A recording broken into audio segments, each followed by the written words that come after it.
Hello మామ నమస్తే. ఇంకా నెల చివరికి వచ్చిందంటే మాకైతే గుండెల్లో రైళ్లు పరిగెత్తా ఉంటాయి. ఈ మాట నేను ఎందుకన్నానంటే మా ఇంట్లో బయట డ్యూటీలు చాలా తక్కువ మామ, ఇంట్లో పని చాలా ఎక్కువగా ఉంటుంది మాకైతే. అరే పెద్ద సమస్య వచ్చి పడిందే, ఇప్పుడు ఏం చేద్దాం? ఈ చివరి 3 రోజుల్లో మా చేత చాకరీ పనులు చేపించుకున్నాకే మా అవ్వ జీతాలు ఇస్తుంది మామ మాకైతే.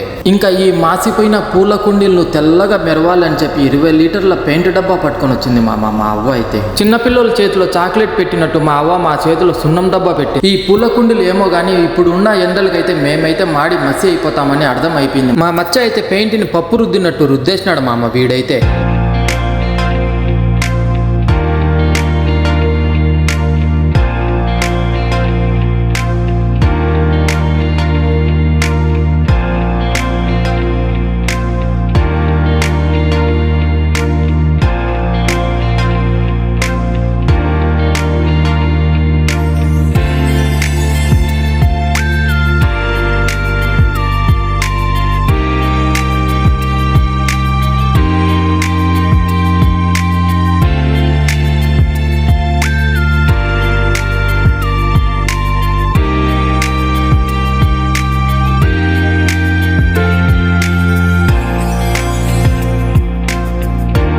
పెయింట్ కొట్టడం చాలా కష్టమేమో అనుకున్నాను, కానీ చూస్తేనేమో చాలా ఈజీగా అయిపోయింది పని. పెయింట్ కొట్టడం కూడా చాలా ఈజీ అని ఇప్పుడే అర్థమైంది మామ నాకైతే.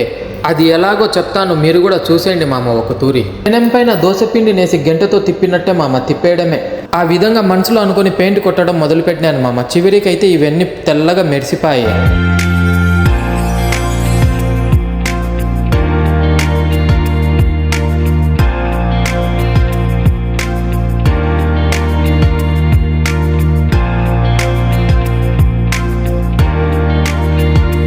ఈ పైన ఉన్న జల్లెని చూసి మనసులో ఒకటి అనిపించింది మామ, దీన్ని అయితే ఇంటికి ఎత్తుకుని పోయి దోంతరగా వాడుకుందాం అనుకున్నాను. కానీ దీనివల్ల ఎటువంటి లాభం లేదు, ఇది చెట్లకు ఎండ తగలకుండా ఉండేదానికే.